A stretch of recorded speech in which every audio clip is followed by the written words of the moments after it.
Welcome to the Practice You podcast. My name is Elena Brower.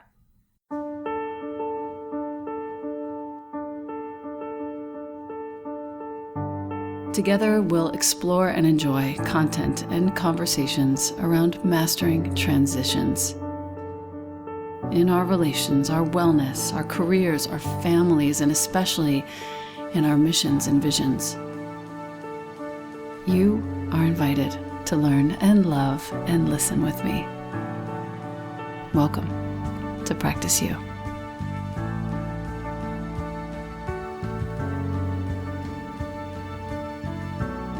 Welcome back to the podcast. I'm here with a dear friend and colleague and change maker. Her name is Jessie Johnson. Welcome. Thank you so much, Elena. Gosh, it's nice to hear your voice. Yeah, you too. I wish we lived closer. Well, we do now. Actually, we do now. That's truth. You're speaking. Jessie, for my listener, Jessie's an activator. She's a success and mindset coach. She's more than that, though. She's like the most soulful, I don't want to say coach. But you're one of the most soulful humans I know who talks about money in exactly the way that I feel about it. Your gift lies in your ability to help others see their potential for profit, impact, and freedom in their lives. And it's a gift that has not only allowed you to build your own multi-million-dollar company from scratch in 2 years, but also to support your clients as they do the same. I firmly believe, as we open up this talk, that growing wealth is a form of activism. I absolutely agree. I can't say it enough. I'm going to keep saying it until we're dead. And I want to talk to you about how you went from being a high school math teacher, which, by the way, thank you for that. And thank you for so many small understandings that you've offered to me in my interview with you, from a high school math teacher to a 7-figure entrepreneur. Please teach us how this happened. Yeah, big change. Yeah. It's so beautiful that we're having this conversation now while race is such a mainstream topic and the conversation about activism is changing so quickly. It feels to me like there's space, like an invitation to go both in a new direction with you and deeper in the whole conversation, because that's on the table in such a different way. That's right. I started teaching high school math after trying to make it as an artist in New York City, artist and activist. And it was just like, okay, I can't, I'm sacrificing my purpose in order to make money. That's not what I came here for. What can I do that will give back? What can I do with my white privilege and education and passion and intelligence? What can I do that will make the world a better place? And the best idea that I came up with was teaching high school math. I live for that. I mean, that was the reason. My contribution to dismantling systemic oppression manifested as becoming a high school math teacher in New York City public schools. And it was so hard. Lord, it was hard. It was hard on so many levels. I think teaching is very difficult. Public schools are difficult places to be, beautiful places to be, but challenging. Working with teenagers is hard. Being totally unskilled at that process was hard. And I grew up in North Carolina, so it's like I had rural North Carolina. So New York City public school experience was pretty unfamiliar to me until I stepped into the role of teacher. So there was just a huge learning curve for me. And right in the beginning, the emotional demand of what teaching required, and we can go deeper with this, specifically teaching low-income students of color. The emotional demand of that work was bigger than anything I'd ever experienced before. It wasn't so much that my suffering was so great, although there was that. It was that I was literally holding a container for a bunch of humans, beautiful young humans whose suffering was pretty great. And I had been my parents were hippies and I knew how to meditate, do yoga in various ways when I was growing up. But teaching is what brought me to my seat teaching is what called me to actually deepen my meditation practice, because that was the best way I knew how to support myself. And so at the same time that I was becoming a pretty good math teacher, I was becoming a pretty good meditator. And they really developed in parallel. And 12 years later, I was coaching math teachers all over New York City. Wow. And teaching yoga. I'm sorry, not teaching yoga. I was teaching meditation. I said yoga because I was thinking during that time, I was teaching meditation sometimes at Vera Yoga. Right. So like my spiritual leadership and my professional leadership grew together. And this I can say also more articulately today than ever before. What happened was that I had worked on all the parts of myself that I could. I had done the work to actually figure out how to improve the things that I had control over. And after 12 years, of course, there was still room for improvement, but I knew enough to see that the thing that was not working didn't have to do with me. It had to do with the system. And that my role as a white educator in New York City public schools was not actually creating system change. So my kids and I had great relationships. When I was coaching teachers, my teachers and I had great relationships. There were tremendous impact on that local personal level. I don't want to diminish that. That's true for anyone working in those schools. But the system that we were actively, daily, over time working to dismantle was just rebuilding itself over and over and over again. God. And I wanted to do something where I felt like my spiritual leadership and my professional leadership could be used at the same time. I wanted to also see the impact of my work. And I didn't have language for it really until now, but I think I wanted to see system level change. I wanted to see system level impact. Yeah. And so, long story short, I started a business and learned how to change my class, which is something that in retrospect, I was trying to teach all those kids how to do, how to change their class from low income to middle class or something like that. And now it's like, well, of course that didn't work.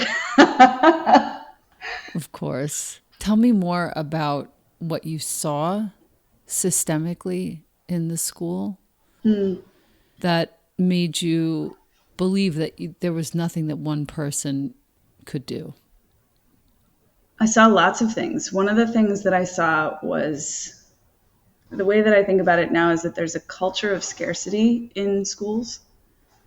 The value around there not being enough has become quite entrenched. There's not enough textbooks. There's not enough space. There's not enough time. There's not enough money. There's not enough love. There's not enough. And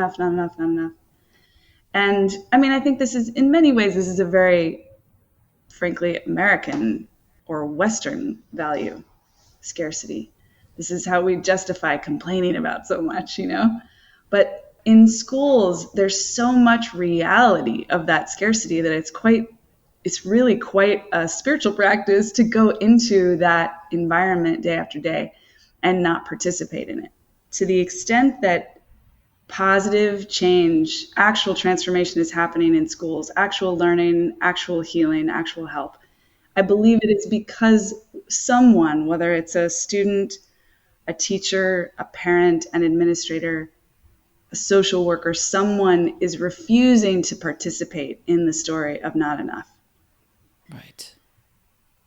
And no matter how many people do that, the system is still reintroducing the not enoughness. And so it's like kind of an insurmountable thing. That's my theory on it now. The system regenerates the story of scarcity so powerfully, so pervasively, that while individuals can work the system and find some power in it, the system itself isn't changing. Guess what? Until now. I think until now. I think just in seeing the discussion and also movement toward the reallocation of funds, not just from the police, but definitely from there, but also from all the other places that have been sucking public funding for way too long, the reallocation of funds toward the schools, That is what will change this. I agree. It's one of the strange powers of the quarantine that it really kind of broke the system, which is a helpful thing when we're trying to make it in a very new way. Agreed. So after that, you started your own business. What was the first? I'm asking you this sort of granular question because I want my listener to hear. What was the first thing you did? Like, what do you remember? Before I started my business, I hired a coach. And I like to tell that story because I don't think that everybody realizes it can go in that order, but I can't imagine it going in any other order. I wouldn't have seen the option of starting my own business had I not hired my coach first. She helped me realize that the thing I was wanting was a level of autonomy that aligned with owning my own business, and was able to help me kind of connect the dots so that I could move through the mindset material to actually take that identification on. Because I was a leader, I was a teacher, I was a spiritual teacher, I was all kinds of things, but I did not have that identification. So there was a little blip for me around that blind spot. And she helped me in a very short period of time. Like, we worked together. That first program was 8 weeks. And by the end of the 8 weeks, I had a program that I wanted to sell. I knew who I wanted to sell it to. I had learned some basic things about sales and was starting to tell people what I was up to. And in those 2 months was ready to quit my day job. I didn't actually. I wanted to finish the school year, but I knew that the business itself it had legs, and that if I was able to put my full time into it, it would run. Right. Stunning. And then when you started to do that, you left your job. What was the period of time between leaving your job, cutting off your income, and then beginning to earn in your entrepreneurship? How long did that take? So I hired my first coach in October 2015. I wanted to quit and was like kind of ready to quit in that like December New Year period, but I chose not to. But I signed my first client in January of 2016. And I did a kind of crossfade. So I was working two jobs, basically working in my own business, having sales conversations, getting to know people, telling people what I was doing, putting myself out there, doing little mini workshops, playing, designing a website, getting on social media, all those things at the same time as I was closing out my final school year. And then, so I don't remember how much money I made, but I was working, I was coaching, and I was building the business throughout those 6 months of transition. The summer of 2016 is when I left, and it was very inconsistent for me. There were months when I didn't make anything, and there were months when I made $20,000. It was like very, as new entrepreneurs should experience, really. I think that was an important thing for me to feel. Oh, I'm not going to this new business and now I have steady income that I can just chill and expect the paycheck to come in. There was something I needed to learn about cause and effect, and how this new role, this new career path demanded a different level of personal responsibility. Yeah. It's funny. I can feel that. I remember who you were back then before all of this. It's almost like it was bubbling under the surface, what you were ultimately going to do. Yeah. It's a beautiful thing to hear the story from your perspective now, this many years later, 6 years later. So when you are working with your clients, you have an incredible impact on people. It's not just some bunch of words. You change people's lives. I've seen it.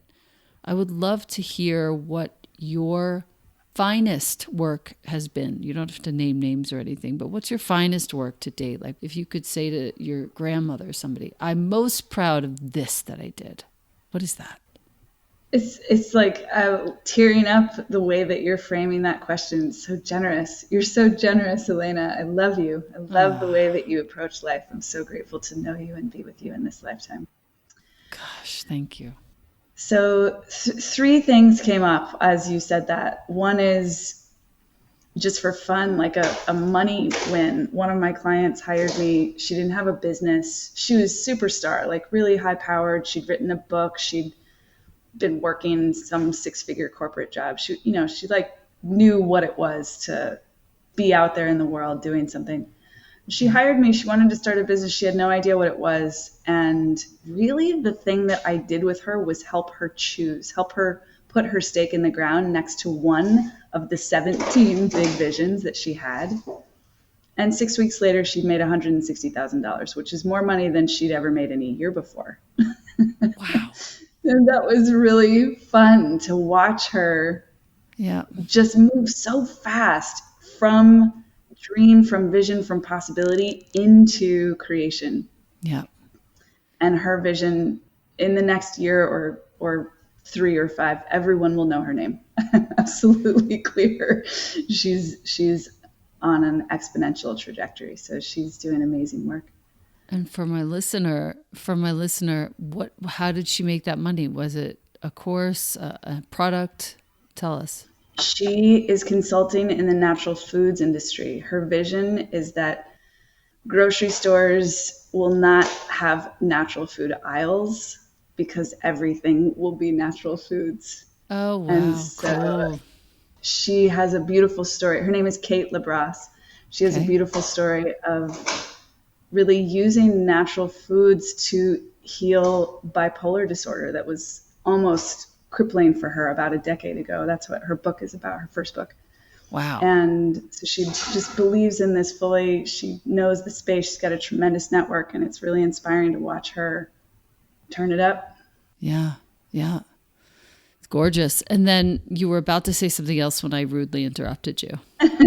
Sorry about that. So the second story is about a new client. She is a woman of color, and she teaches money mindset. Our work is actually really similar.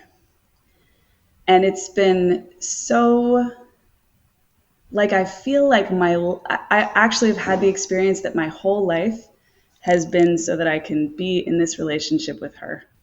And not to put extra pressure on her or anything like that, but there is something about my 20 years of work in activist system level change, really trying to move the needle there, that has prepared me to position her to be this powerful woman of color, empowering other women of color in finding liberation, claiming their own liberation through wealth, through financial freedom, through understanding money. I want to help. I need to help. What can I do? I want to share her work. Please help me. Her name is Erica Matos. I'm going to interview Matos. Oh, and Erica is with a K. A C? K. Erica with a K, yes. Erica Matos. Listen to this name. She is the one for this work. It's so, I mean, there's many of us, but, back to back we stand. But she is so inspiring. I'm so grateful and honored to be able to be in her life at this time.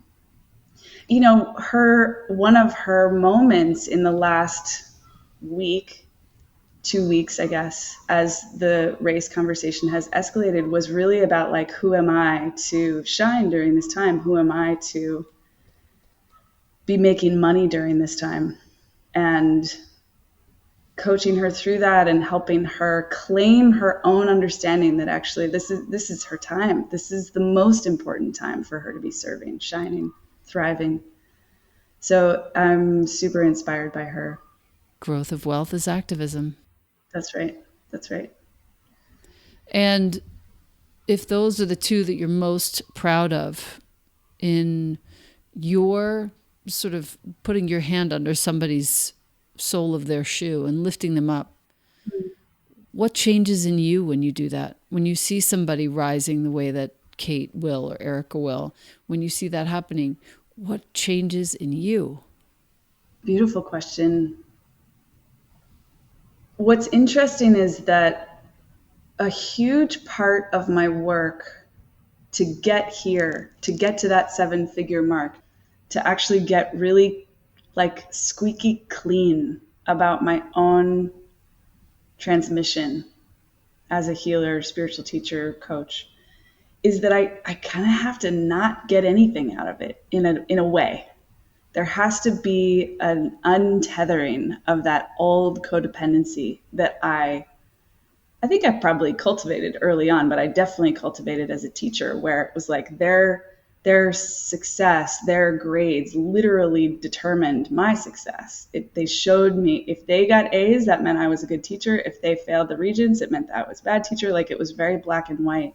And it made it pretty messy because I was wanting their success for them, but I was also wanting it for me. And so that's not the only thing, but that's the foundation on which I want to share everything else, is that actually I make it a practice to not get anything out of it, to not let it do anything on the inside of me, because it's not about me. It's not for me. It's for them. Beautiful.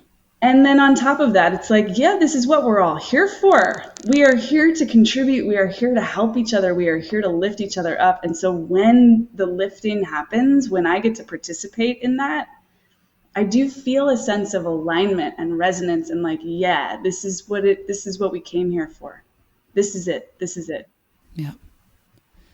It's funny, that sense of alignment and resonance, that's what I think the listener came to this episode to hear. Like, how can you create in your own work a circumstance where someone else is lifted up, someone else gets to shine, particularly in this moment, if you're a white person or white passing and you could do this for someone of color, and feel that resonance, feel that in your body. That is a healing. You're healing cellularly when you feel that. What in your life needs some sort of healing right now in your personal life? I ask that of almost every guest, just so you know. There are these pockets of unintegrated or unconscious material that I am looking at right now. One of them is in my throat, in my expression, in particular in my creative expression, my musical expression.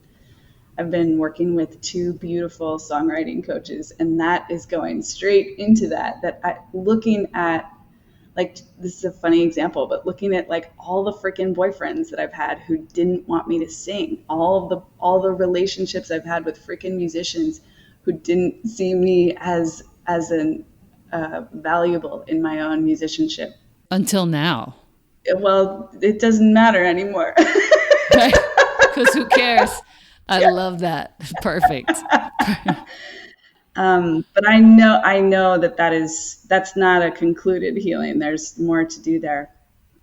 And the other is interesting to share with you, but the other one is like, there's a relationship between my belly and my sacrum that's physical, emotional, spiritual, energetic. There's like lots of stuff going up on there, but it's like there has been almost like a unconsciousness in my belly. And I'm type 1 diabetic just in the last 5 years. And so I wonder about that connection. That was the first thing that came up when you asked. I was just like, yeah, physical healing.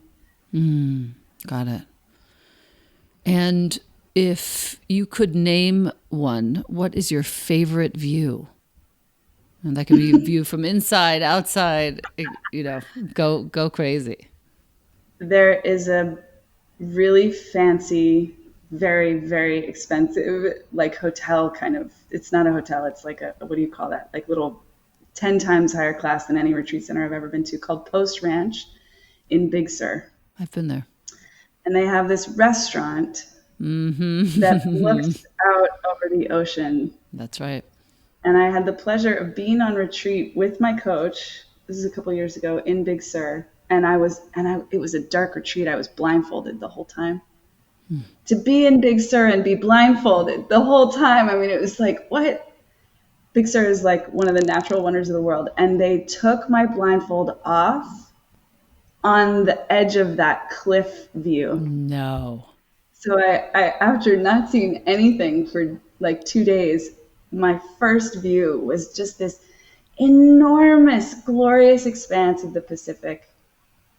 off that little deck or balcony at Post Ranch. Which is several hundred feet high. Yeah. And when you're standing there, it doesn't matter what time of the day it is, there's like this glimmering, shimmering garland of light that crosses the ocean in some form that you've never seen before and you'll never see again, because it just doesn't happen the same way anywhere else. Anywhere else. That is why I live. There's a funny story about that, actually, because right when that happened, I had just signed a lease on a new house in Venice, put down an exorbitant amount of money to cover the first, last security, whatever. And like maybe a day before the retreat started, and then I saw that and I just wept, and it was like, I just got to see the ocean. I've chosen the wrong house. We have to keep looking. And I ended up having to give up all that. It was like $30,000. I just gave up so that I could break the lease and move to where we now live, which is right on the Pacific. Not quite as spectacular as Big Sur, but it's pretty good. No, you're at sea level now, but you're staring at the ocean all the time. It's Marina del Rey. All the so time. Beautiful. Yeah. Yep. And my last question would be, what does prayer mean to you at this time? You know, as when you asked me about the beautiful question about how my favorite impact or my favorite gift or something. Yeah. There was a third story which connects to this. It's a nice little tie-in. Nice. That I took, Shri and I together, my husband Shri Kala, took 8 entrepreneurs, visionaries to India in January. And the intention was to connect them to this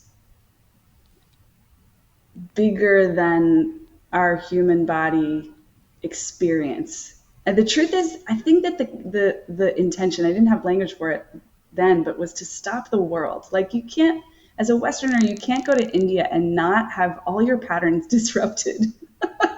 It's just like, nothing works, nothing makes sense, nothing is so different. And so that was the original intention. But what happened when we got there is that I broke open in my prayer, weeping on the floor in these temples. And it was like it opened a portal for them to walk through and meet God. And I left feeling like, yeah, I'm like matchmaking these beautiful people that I meet and their own version of God. Yep. So that's like a story, but it's also the heart of my prayer, that everything I'm doing is with that backdrop for my own life, that I want all of my actions, all of my thoughts, all of my movements to be prayerful. They're not, but that's my practice. And you're matching people. That's something really profound. Think about it for a second. Everything that you do, money, no money, you're matching people with their understanding of what spirituality, divinity really is. Yes. In the context of creating abundance. Like, we're for real, not just abundance, the way that stupid word is bandied about, but abundance in all forms. It's so cool. I really believe that that's also, there's an activism for people of color, disenfranchised populations in doing the work around money. And there's a complementary, like almost sibling work that spiritual teachers are doing, spiritual people are doing around money. It's just the next edge. It's like the next chapter in the curriculum. We cannot truly, if we think that money is bad, we don't understand God. If we think that we're not supposed to have money, we don't understand God. We don't understand spirituality. If we think that money is somehow not spiritual, we don't understand spirituality. It's very, very important teaching. Money only carries the energy that we give it, is what I've been taught. When you think about money, what kind of energy does it carry for you and for your clients? Freedom, beauty, impact, devotion. Yeah, I'm capable of doing so much more. Yes. That's the thing. Yeah, and it goes both ways. You know, the work that I've had to do on the inside in order to receive money is in many ways more important than the money itself. And then what I do with the money that I earn also, they both feel like massive two sides of the same coin of liberation. Yeah. Your partner, are you guys married? Hmm? You are. Your husband, Yeah. I love that man. Shrikala is a black man, Yes. one of the most beautiful black men, actually. Yes. And I love him very much. We used to have so much fun together. Yeah. Talk to us about, for my predominantly white audience, I'm really trying to put myself in the position of, I want to educate my audience and my listener on what it means to be a white person from all different facets and sides of experience, because we can't, it's like telling a fish about water. Yes. So tell us what it's been like in the moments when it's been difficult for you guys to be present together in community. Tell us what it's been like when it's been wonderful and supportive. Give us both sides of the coin. You know, Shri is a very unique black man. I think it's actually this last couple of weeks has really called him more into his identity as a black man. I think in part because he did such deep spiritual work very early on. I think he moved into the ashram when he was 17. So he became a monk and started doing this deep spiritual work Whoa. at that, like, before he was really even an adult. And so he's distinctly not identified with his body in general. That fundamental principle that we are the soul, we are not this body, is so deeply rooted in him. That is a And deep, wait, hold on. Just let me hold on okay. for a second. Because anyone listening to this who's even remotely connected to a spiritual quest, in the end, that is what we're after. Like, oh, this body means nothing to me. I'm really after what the soul realizes in the end. When you leave your body, how elegant can your death be? I talk about that a lot. But that's spiritual bypassing right now. That's like the ultimate. And what I love that you've just pointed us to is that's kind of where it began for him. It's almost like going backwards in time. Yeah. And now he gets to reclaim his blackness. Yes. Which is a very beautiful thing. Okay, go on. I'm sorry to interrupt you. I love it when you interrupt me.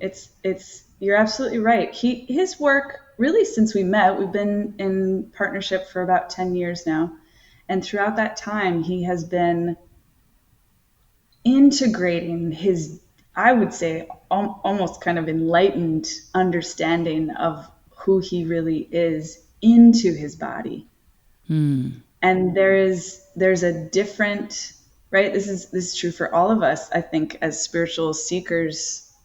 Really, in 2020, like anyone who's doing this work in 2020 has got to be doing both the work of who are we really, and also how do we bring it into the world. We're not meant to live in caves and meditate for the rest of our lives. Most of us, some of us, but most of us are here to bring the spiritual teaching into our lives. And so it's been fascinating. I'm honoring that Shri's been doing that the whole time I've known him, but this last couple of weeks has been exponentially faster.